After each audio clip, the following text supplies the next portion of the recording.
Candlewick on Brilliance Audio presents the unabridged recording of The Orphan Band of Springdale by Anne Nesbet, performed by Kate Rudd. Gusta Newbronner hadn't expected to be on a bus in Maine when she lost her father. Things never happen the way we imagine them ahead of time. "Sit here," her father had said hardly a moment ago. They hadn't meant to come late to the Portland-Springdale bus, of course, but they had been riding buses all day and all night, New York to Boston, and then waiting in Boston, and then Boston to Portland, and then in the waiting room here in Portland. And the truth was they must have both nodded off, even her father. That must have been what had happened. So then there was a hurry to the bus, and other people already on board, and her father had pushed her scruffy suitcase onto the rack above her head and said, "Sit here," so she had done so, next to this woman with the scratchy blue coat. And then he had said something else, something urgent and hard to hear, and dashed right back off the bus again. Why? He had said something, so it must have been an explanation. Had he gone to grab a cup of coffee? He was tired out. They were both so tired out. And he did like the bitter taste of coffee. But coffee wasn't worth risking missing their bus, was it?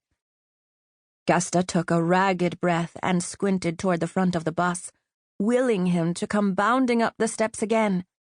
She would know him anywhere, just from the way he moved, with impatience like springs in the soles of his feet, and his shoulders always tense, ready to push boulders aside if boulders appeared.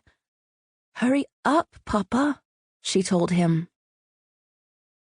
Two men did come swinging up the steps then, but neither one of them moved like her father.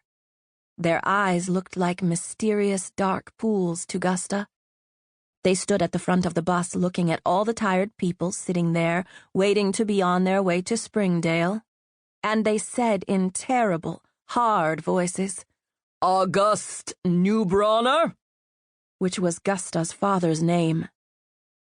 Then they started moving down the aisles, looking at all the men who might be August Newbronner, and as they brushed by Gusta, paying no attention to her because she was just a scrawny 11-year-old girl, tucked up next to a woman in a blue coat, she saw that the dark pools were actually dark glasses, and the men were in uniforms, and that was how she knew the thing they had been dreading and expecting all these months, even years, was actually really happening.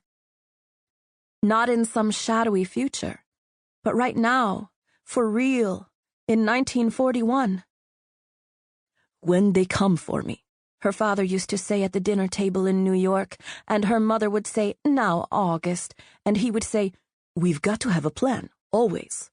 When they come for me." There were things to be hidden and things to be done. And if they were in a place with a back window, maybe Gusta's mother could even talk to them to give Gusta's father time to climb out and run. And in all of these plans, Gusta's job was to not say anything.